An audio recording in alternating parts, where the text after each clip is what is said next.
Selamat mendengarkan podcast ini. Roma pasal 11 kita baca dulu ayat 5 sampai ayat yang ke-8. Roma 11 ayat 5 sampai ke-8. Demikian juga pada waktu ini ada tinggal suatu sisa menurut pilihan kasih karunia. Tetapi jika hal itu terjadi karena kasih karunia, maka bukan lagi karena perbuatan, sebab jika tidak demikian, maka kasih karunia itu bukan lagi kasih karunia. Jadi bagaimana? Israel tidak memperoleh apa yang dikejarnya, tetapi orang-orang yang terpilih telah memperolehnya. Dan orang-orang yang lain telah tegar hatinya.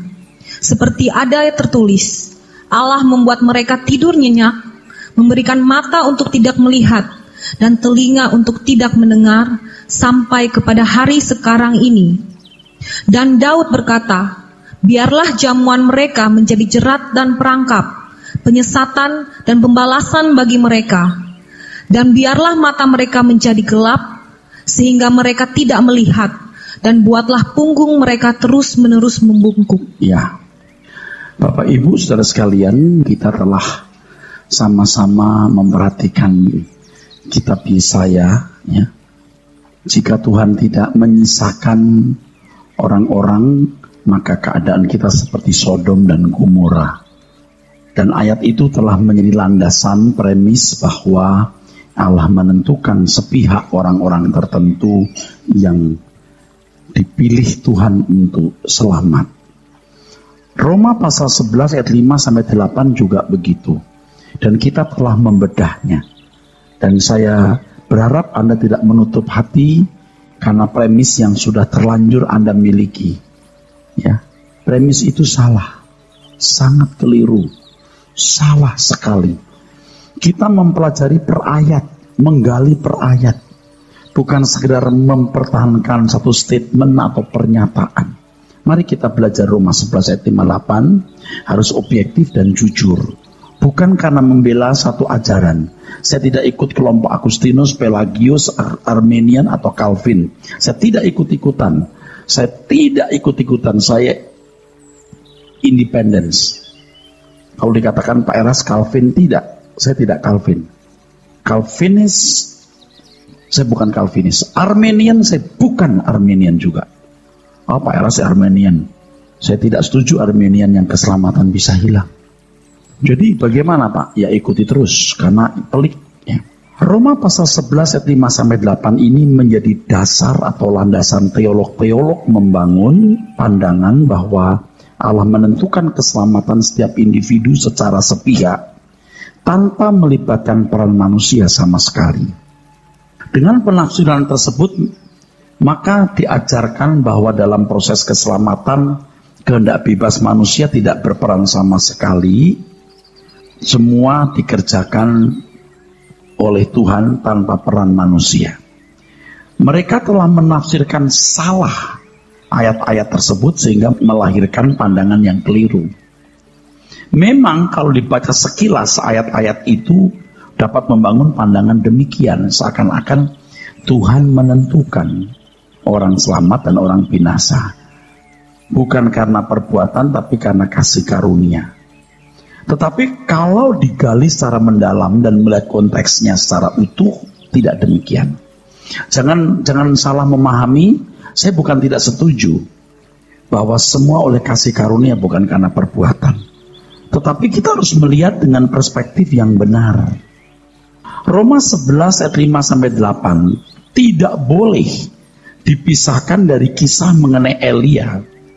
Sebab tulisan Paulus ini berpijak dari kisah Elia. Roma pasal 11 ayat 1, coba baca ayat 1. Roma 11 ayat 1. Maka aku bertanya, adakah Allah mungkin telah menolak umatnya? Sekali-sekali tidak.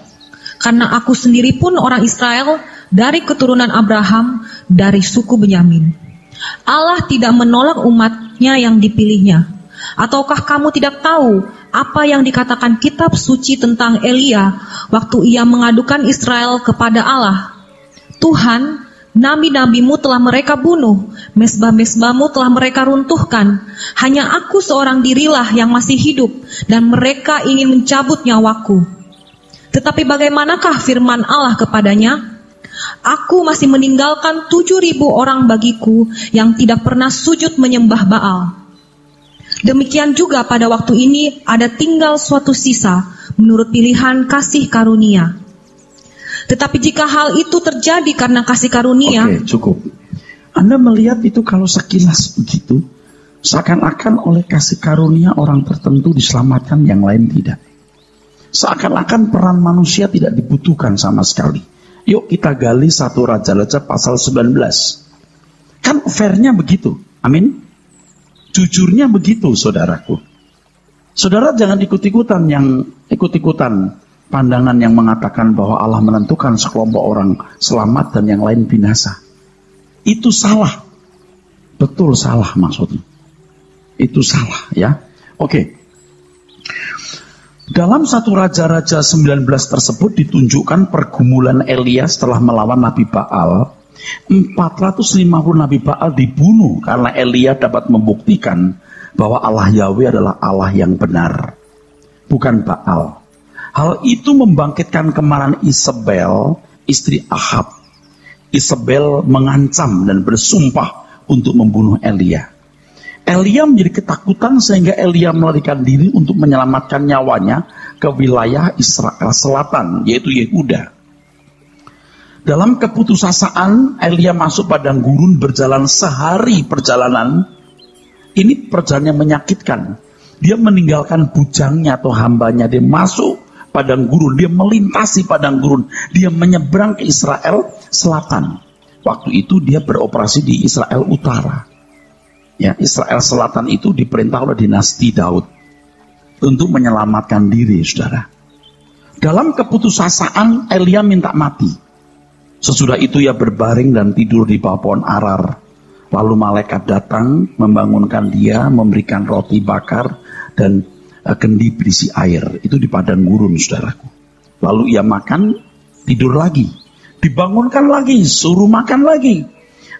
Kemudian ia disuruh ke Gunung Horeb, gunung di mana Allah pernah menjumpai Musa. Perjalanannya 40 hari, saudara. 40 hari itu perjalanan panjang.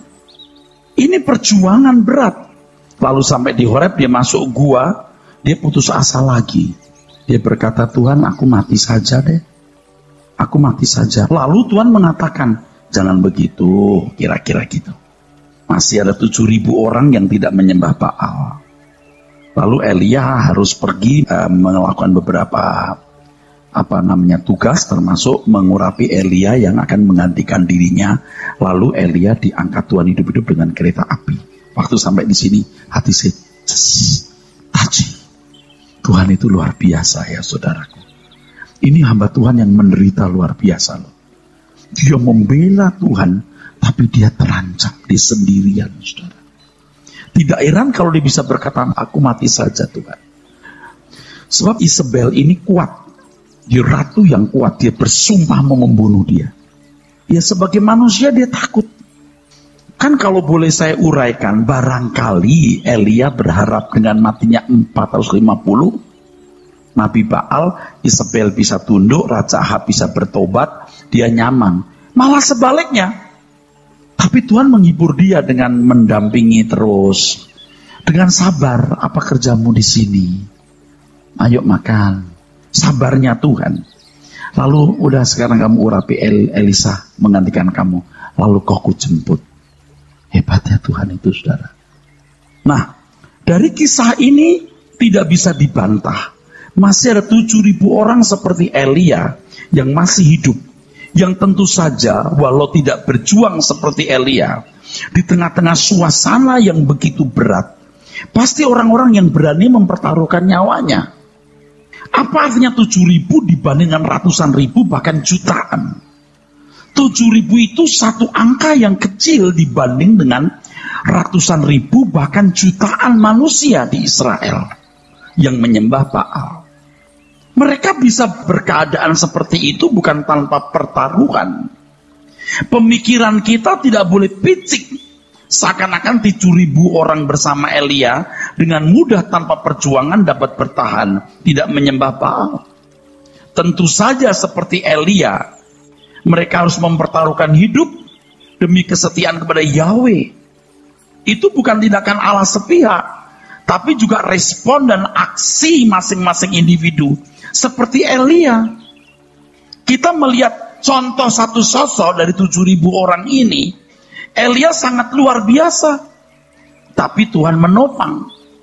Tidak mungkin Elia bisa bertahan jika bukan karena kasih karunia atau topangan Tuhan. Tapi kasih karunia itu tidak menghilangkan tanggung jawab individu. Nanti ikutin terus ya. Ini sangat luar biasa. Karena Roma 11 ayat 5-8 itu jadi dasar yang kuat kelompok orang-orang yang berkata Allah menentukan orang selamat. Bukan berdasarkan perbuatan tapi kasih karunia. Dan herannya tidak ada orang yang menyelidiki secara mendalam akar daripada pernyataan Paulus itu. Nah, kita sekarang mau masuk. Saya tidak pernah melihat buku yang membahas ini. Jadi keberhasilan Elia masih bisa bertahan karena kasih karunia bukan perbuatan Elia sendiri. Hal ini harus diterima dengan jujur tanpa premis yang sudah menjadi dasar pemikiran. Jadi kalau pemikirannya sudah berkata, ya semua dikerjakan Tuhan, ya selesai. Tapi nggak jujur. Dan konyolnya tidak ada implikasi, tidak ada panggilan, tidak ada tanggung jawab yang harus dipenuhi. Ini yang membahayakan. Hal ini harus diterima dengan jujur tanpa premis ya saudaraku. Sebab kalau sudah memiliki premis bahwa Allah menentukan segala sesuatu secara sepihak, maka seakan-akan tindakan Elia tidak ada artinya. Ini menyalahi kebenaran yang dinyatakan Tuhan di seluruh Alkitab. The whole Bible, the entire Bible. Berangkat dari kisah tersebut, Paulus menulis, nah ini, demikian juga pada waktu ini. Nah, dia menyamakan dengan zaman apa? Elia. Jadi kalau Paulus itu Elianya, kalau boleh ngomong ya, masih banyak orang-orang yang setia. Demikian juga pada waktu ini ada tinggal suatu sisa menurut pilihan kasih karunia. Tetapi jika hal itu terjadi karena kasih karunia, maka bukan lagi karena perbuatan. Sebab jika tidak demikian, maka kasih karunia itu bukan lagi kasih karunia. Kalau membaca begini saja langsung orang berkata, semua kasih karunia. Lihatlah ayat 1-4. Harus jujur. Kapan Paulus bicara itu, apa landasan berpikirnya? Jangan landasan berpikir kita paksakan masuk di situ. Jadi bagaimana? Israel tidak memperoleh apa yang dikejarnya, tetapi orang-orang yang terpilih telah memperolehnya, dan orang-orang yang lain telah tegar hatinya, seperti ada tertulis, Allah membuat mereka tidur nyenyak, memberikan mereka mata untuk tidak melihat, dan telinga untuk tidak mendengar, sampai kepada hari sekarang ini. Ini ayat diambil dari Ulangan pasal yang ke-29. Perikop ini tidak boleh dipahami secara sembarangan atau ceroboh bahwa Tuhan bertindak sepihak menyelamatkan seseorang tanpa memperhitungkan respon manusia. Seakan-akan manusia menjadi seperti robot yang nasibnya hanya ditentukan oleh takdir yang digariskan oleh Tuhan. Bila mengacu pada kisah Elia, jelas bahwa Elia juga berjuang untuk bisa bertahan, tetap setia kepada Yahweh, tidak menyembah Baal.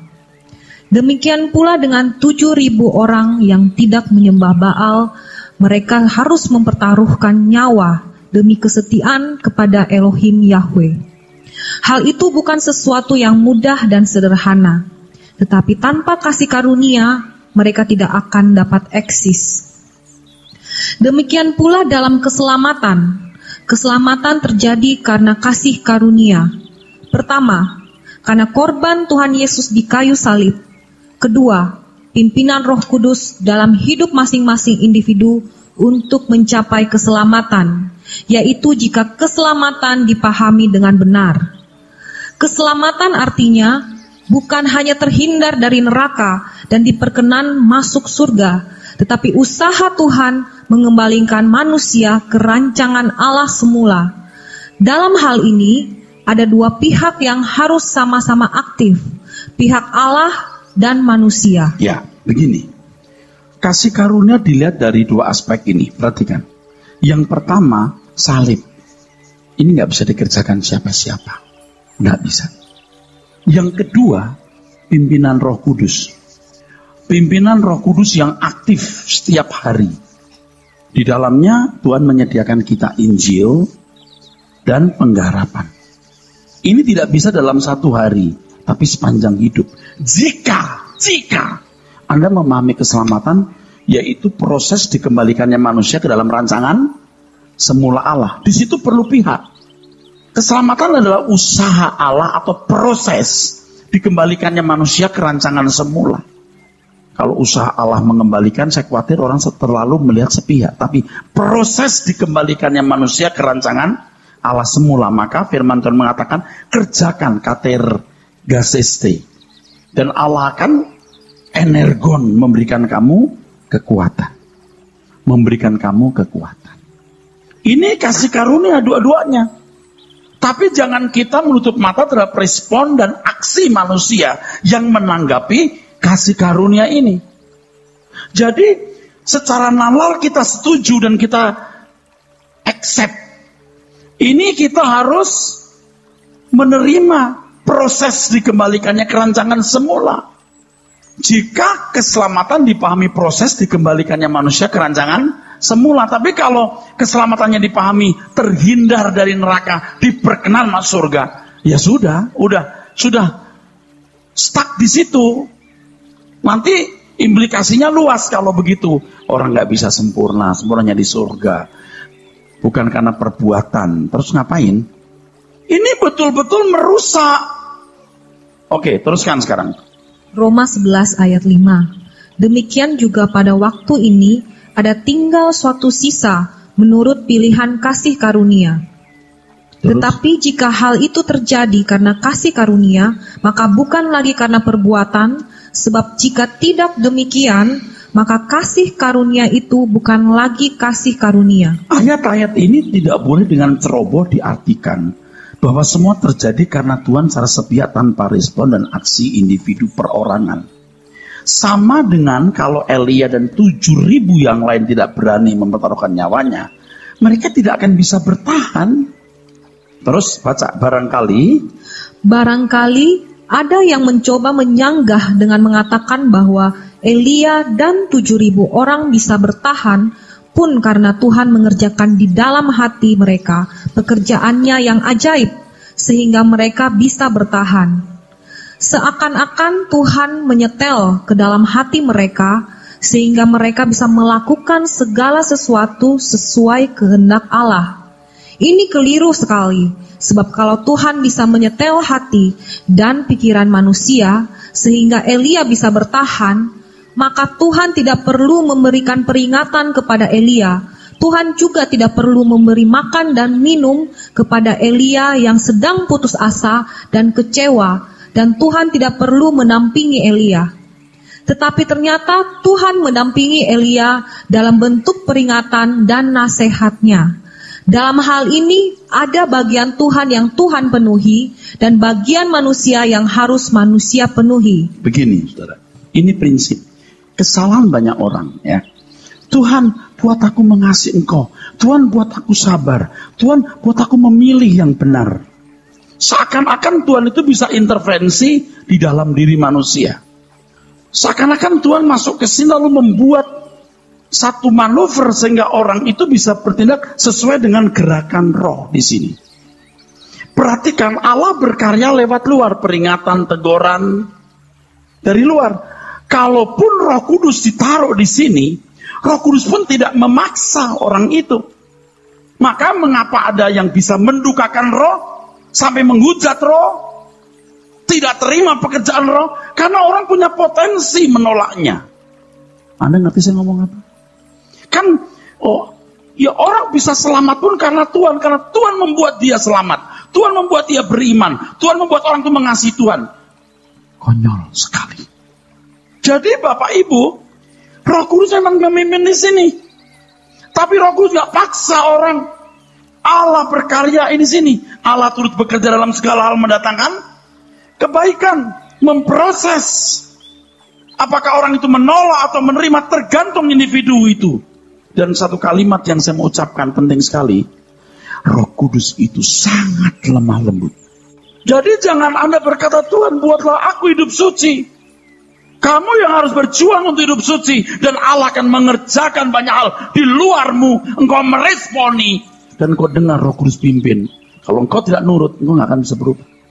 Tapi kalau engkau dengar-dengar, engkau bisa berubah. Itulah sebabnya banyak orang menunggu. Menunggu jadi dewasa. Menunggu lawatan Tuhan. Menunggu jamahan Tuhan. Tidak pernah dia berubah. Ia mengabaikan kasih karunia yang Tuhan berikan setiap hari. Itu karena kasih karunia. Dan ia mengabaikan kasih karunia. Nah kalau orang berkata semua serba kasih karunia, selesai. Karena dia pikir Tuhan akan mengerjakan dalam dirinya secara sepihak. Seakan-akan respon manusia dan aksinya. Respon dan aksinya. Respon yes, aksinya secara berkesinambungan. Retain. Sustainable. Terus. Tuhan memberikan kasih karunia-Nya, tetapi bukan membuat manusia menjadi boneka dan tidak memiliki tanggung jawab. Tuhan tidak mengambil kemudi kehidupan seseorang dan menghilangkan independensinya sama sekali. Tuhan bekerja di luar diri seseorang dalam bentuk peringatan, teguran, tuntunan, dan pendampingan. Walaupun Roh Kudus dimateraikan di dalam diri seseorang, tetapi Roh Kudus tidak memaksa seseorang menuruti kehendaknya. Itulah sebabnya fakta yang bisa terjadi. Roh Kudus dapat didukacitakan dan bahkan bisa dihujat. Dalam hal ini, tentu bukan Roh Kudus yang membuat seseorang mendukakan dan menghujat dirinya, tetapi kehendak bebasnya. Nah, kalau Roh Kudus mengambil alih, bisa mengambil alih secara sewenang-wenang dan otoriter kebebasan seorang, orang itu menghujat, mendukakan Roh Kudus, menghujat Roh Kudus. Karena siapa? Karena Roh Kudus sendiri kah? Tentu tidak. Saudara jangan pikir pelajaran ini tidak ada implikasinya. Ini ada implikasi yang jelas. Jangan Anda berkata, pusing amat ya PA di sini loh. Ini luar biasa, saudara. Kebenaran ini luar biasa. Dan saya harap nih, orang yang sudah tersentuh kebenaran, kecanduan. Tapi yang gak pernah, apa sih menariknya? Biarlah kita yang kecanduan madu surgawi, saudara. Baca terus. Selanjutnya, dalam Roma 11 ayat 7-8, Paulus menulis, "Jadi bagaimana? Israel tidak memperoleh apa yang dikejarnya, tetapi orang-orang yang terpilih telah memperolehnya.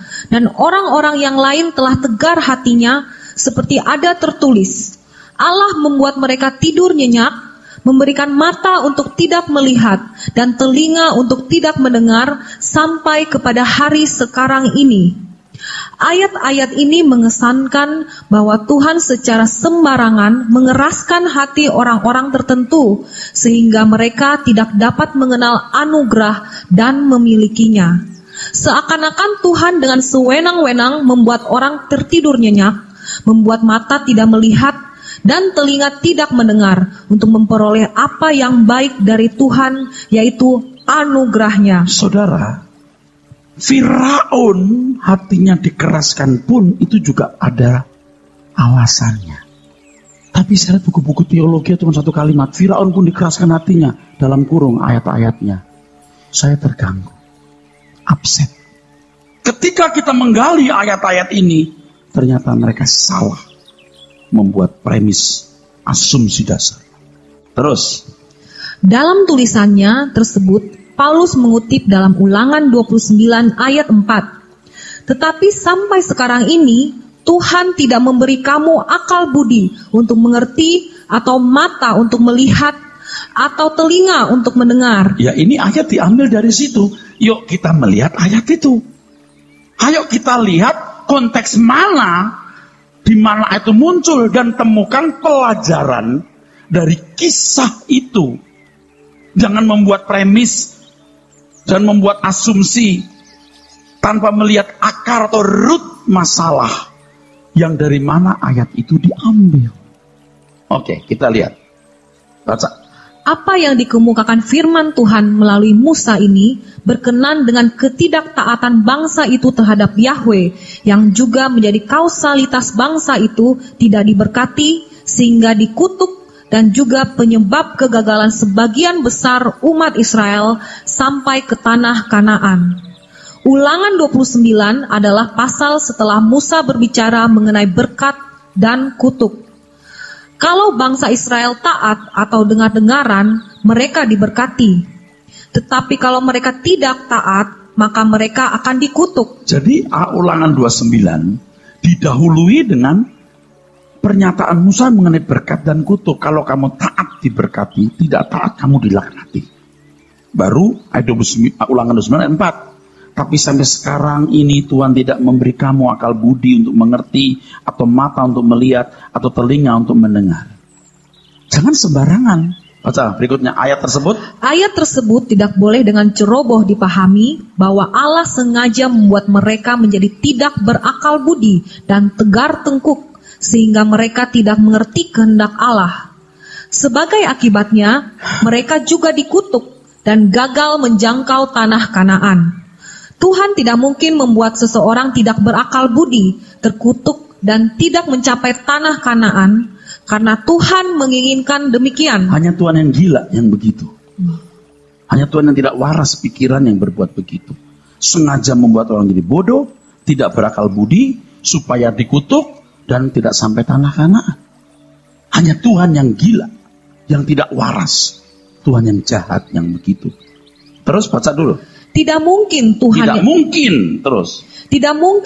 yang begitu peduli kepada bangsa Israel sehingga menjatuhkan tulah kepada Mesir dan menunjukkan berbagai keajaiban hanya untuk menewaskan mereka di padang gurun. Ya, Tuhan memanggil Musa dari Midian, mengutusnya depan Firaun buat mujizat, memberikan tulah hanya supaya bangsa itu ditewaskan di padang gurun.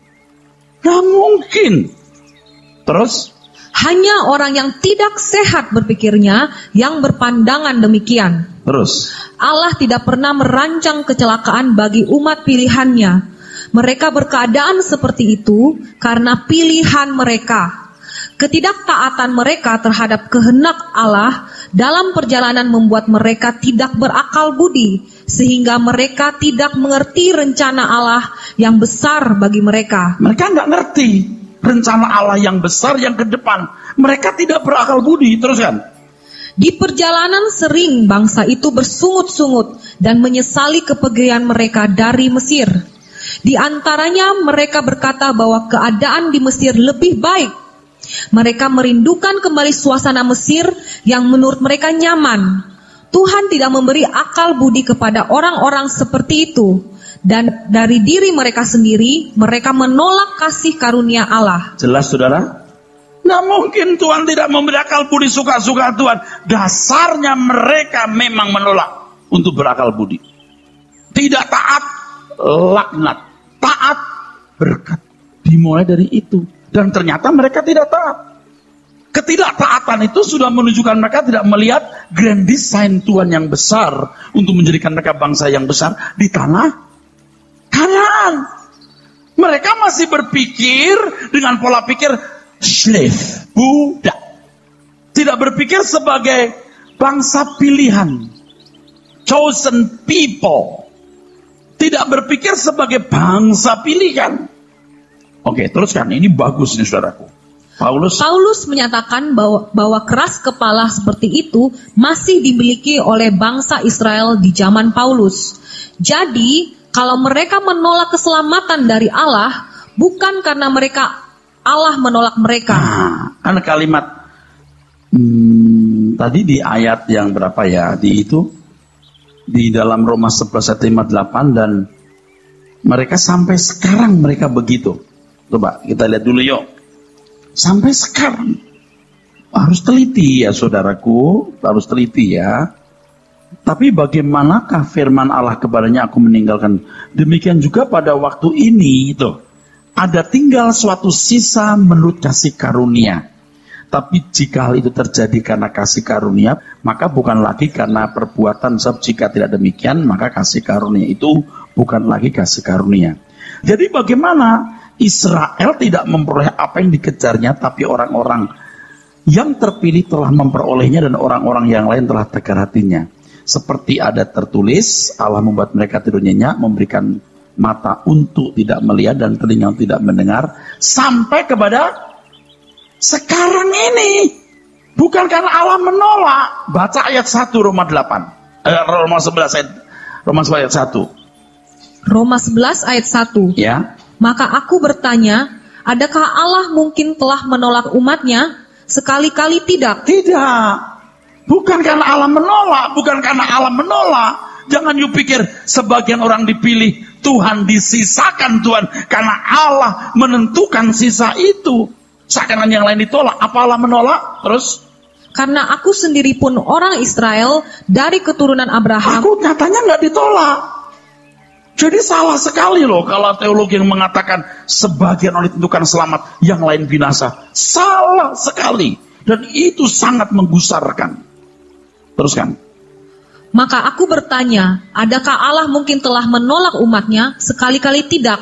Karena aku sendiri pun orang Israel dari keturunan Abraham, dari suku Benyamin. Allah tidak menolak umatnya yang dipilihnya. Ataukah kamu tidak tahu apa yang ditulis kitab suci tentang Elia waktu ia mengadukan Israel kepada Allah? Dan seterusnya. Paulus menegaskan bahwa Allah tidak menolak bangsa Israel. Sebab, ini penting, ternyata masih ada sisa Israel yang bisa diselamatkan. Di antaranya siapa? Paulus. Di antaranya Paulus. Keselamatan yang diterima Paulus bukan karena perbuatan. Seperti konsep banyak orang Yahudi bahwa keselamatan dapat dicapai dengan melakukan hukum Taurat. Ulangi ya. Ini penting, di sini kuncinya. Perlu ketelitian, detail, dan cerdas. Ulangi, Paulus baca lidi. Ayo. Paulus menegaskan bahwa Allah tidak menolak bangsa Israel sebab ternyata masih ada sisa-sisa Israel yang bisa diselamatkan. Di antaranya Paulus. Keselamatan yang diterima Paulus bukan karena perbuatan. Seperti konsep banyak orang Yahudi bahwa keselamatan dapat dicapai dengan melakukan hukum Taurat. Maka dikatakan jika karena kasih karunia bukan karena perbuatan lagi. Betul, karena memang perbuatan tidak menyelamatkan. Jadi nggak boleh dibolak-balik suka-suka. Tadi waktu jalan kemari sempat saya baca juga satu buku, saudaraku. Allah memilih Yakub sebelum terbukti Yakub benar atau salah. Artinya gini, Allah memilih Yakub sebelum tahu apa yang akan dikerjakan oleh Yakub dan Esau. Memang Allah memilih bukan berdasarkan perbuatan, tapi pilihan kedaulatan Allah. Saya jawab, yes. Tapi jangan menyamakan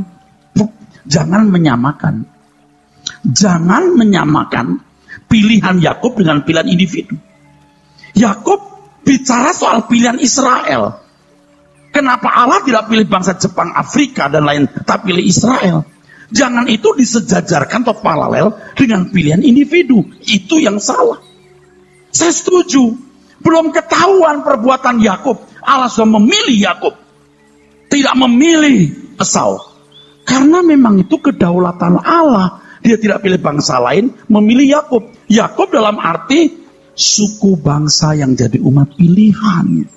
Tapi jangan sama dia tidak pilih Acong tapi pilih David. Nah, itu beda. Ini yang salah, saudaraku. Dan kalau ada ayat yang membuktikan itu, tunjukkan. Kita mau garap seperti hari ini, seperti minggu lalu. Kita membaca Yesaya pasal 9, jika Allah tidak menyisakan orang-orang, kita seperti Sodom dan Gomora. Kita lihat Sodom Gomora. Ternyata dari 4 orang 1 gagal juga. Betul nggak? Yang 3 berjuang. Ya harus tahu dong. Ini kan pikiran picik dan dangkal.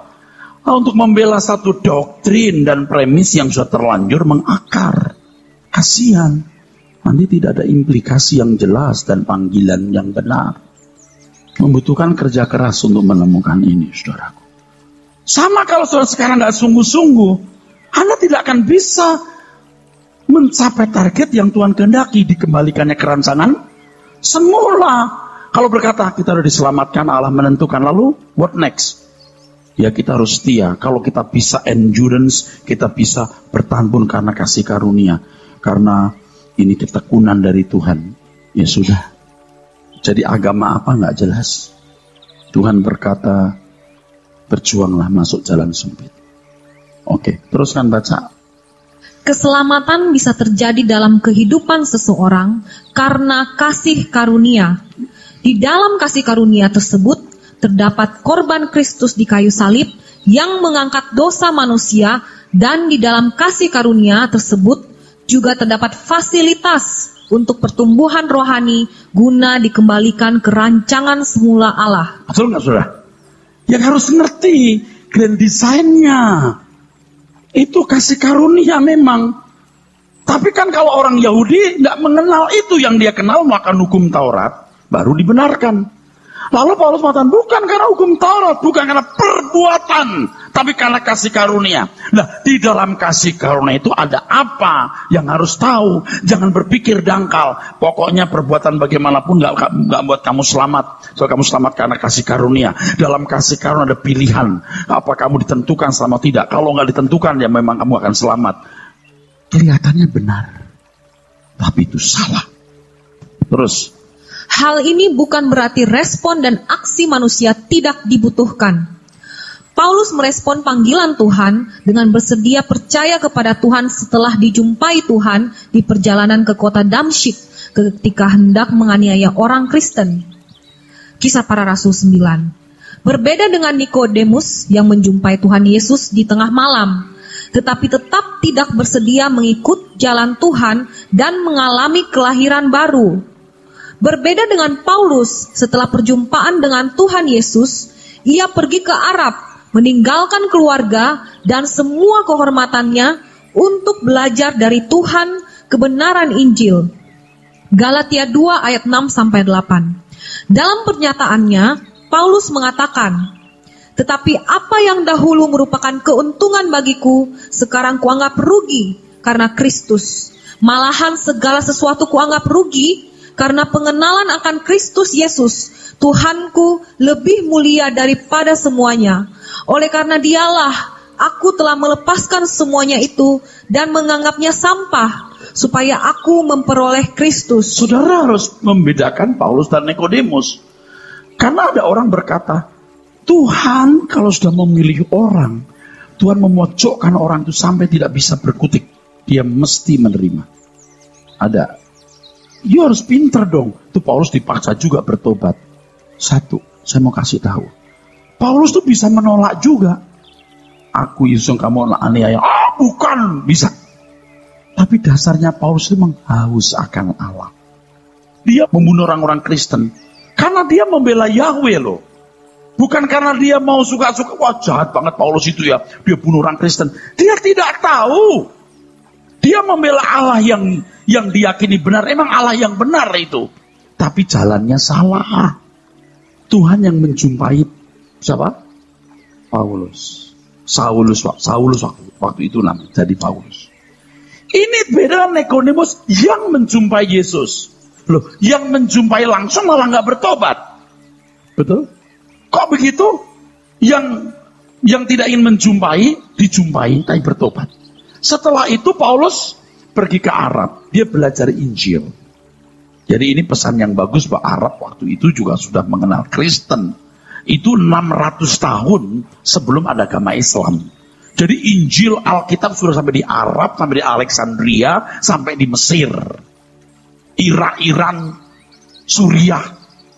Bahkan 7 jemaat yang mendapatkan surat di kitab Wahyu itu di wilayah Turki. Orang mesti ngerti, tapi banyak orang nggak ngerti. Nah, saya teruskan. Jadi jangan berkata tuh dipaksakan. Paulus juga bisa nolak, bukan nggak bisa. Tapi memang dasar hatinya itu merindukan Allah. Beda dengan Nikodemus yang masih haus kedudukan. Maka Tuhan berkata, kalau kamu masih mencari hormat satu dengan yang lain, kamu tidak dapat mengikut aku. Kamu harus melepaskan segala sesuatu baru bisa jadi muridku. Paulus melakukan. Jangan berkata karena Allah mengerjakan. Tadi saya katakan dari luar Tuhan pasti menyentuh. Respon dan aksi individu tidak boleh diabaikan, saudaraku. Nah, dalam pernyataannya Paulus berani mempertaruhkan hidupnya supaya memperoleh Kristus. Hal ini sama dengan Elia dan juga 7.000 orang pada zaman Elia tersebut berani mempertaruhkan nyawa mereka demi kesetiaan kepada Yahweh. Paulus mengatakan bahwa orang Israel sampai sekarang masih tidur nyenyak, memiliki mata yang buta, telinga yang tuli, sehingga mereka tidak mengenal kasih karunia Allah yang begitu berharga. Anda baca ayat sebelumnya dan sudahnya. Israel membangun kebenaran sendiri, kebenaran yang didasarkan Taurat. Paulus mengatakan kamu dibenarkan bukan karena melakukan perbuatan baik, tapi karena iman. Seperti bapak kita Abraham dibenarkan karena iman.